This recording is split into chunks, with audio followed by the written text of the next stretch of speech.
નમસ્કાર. ગુજરાત રાજ્ય સરકારના 1.10 લાખ કરતાં વધારે આંગણવાડી કાર્યકર અને તેડાગર બહેનો, સ્વાગત છે તમારું આપણી આ યુટ્યુબ ચેનલમાં, જેનું નામ છે ગુજરાતી જીકેની જમાવટ.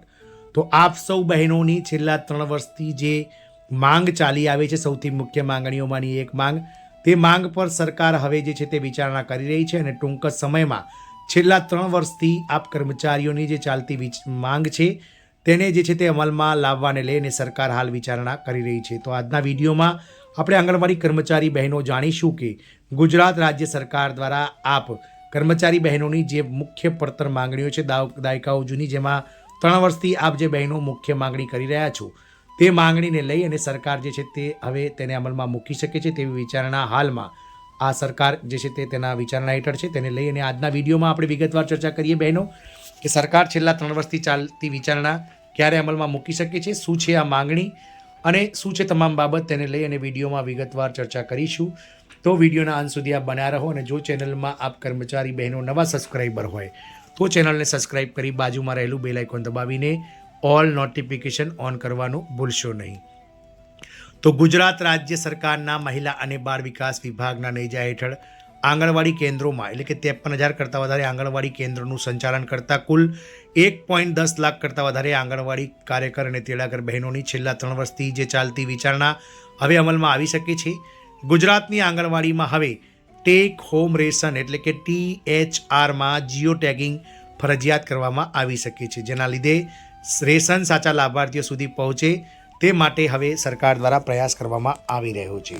તો રાજ્ય સરકાર દ્વારા કુપોષણ નિવારવા માટે શિક્ષણ વિભાગ, આરોગ્ય વિભાગ અને મહિલા બાળ કલ્યાણ વિભાગ દ્વારા પ્રયાસ થઈ રહ્યો છે, પરંતુ મુખ્ય જવાબદારી સ્વરૂપે મહિલા અને બાળ વિકાસ વિભાગ હોવાથી આંગણવાડી દ્વારા અપાતા ટેક હોમ રેશનને લાભાર્થી સુધી પહોંચાડવા જીઓ ટેગિંગ કરવામાં આવશે.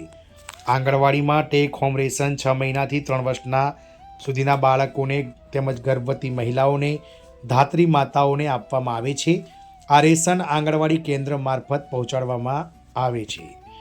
તો વાત કરીએ આ રેશન પહોંચાડવા પાછળનો મુખ્ય હેતુ ગુજરાતમાંથી કુપોષણ દૂર થાય તે છે. રાજ્યના મહિલા અને બાળ વિકાસ વિભાગે રેશન વિતરણની પદ્ધતિમાં ટેકનોલોજીનો ઉપયોગ કરવાનું નક્કી કર્યું છે. આ માટે આગામી નાણાકીય વર્ષ 2026-27માં બજેટની નાણાકીય જોગવાઈ કરવાની હાલમાં ગતિવિધિ પણ હાથ ધરાઈ છે. જો કે હજુ બજેટની અંતિમ તબક્કાની બેઠકો બાકી છે, પરંતુ આ બાબત છેલ્લા 3 વર્ષથી બાળ વિકાસ વિભાગના ધ્યાનમાં હોવાથી આ વર્ષે બજેટમાં તેના માટે જે છે તે સ્પેશિયલ બજેટ ફળવાય અને તેને બજેટમાં સમાવેશ થાય તેવી શક્યતા છે. નાણાં વિભાગ સાથેની બેઠક બાદ આ બાબતને મંજૂરી મળે તો તેનો સમાવેશ થશે.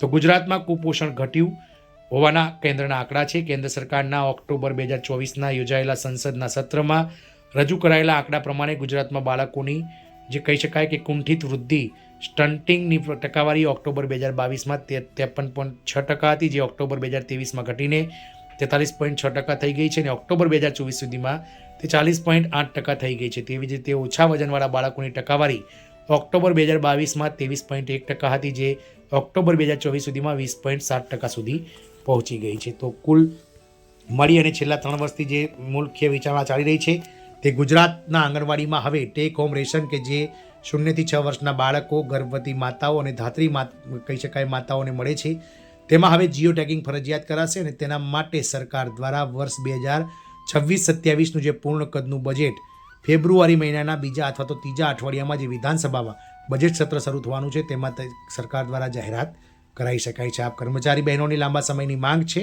તેને પણ સરકાર પૂર્ણ કરી શકે છે. જય હિન્દ, અસ્તુ.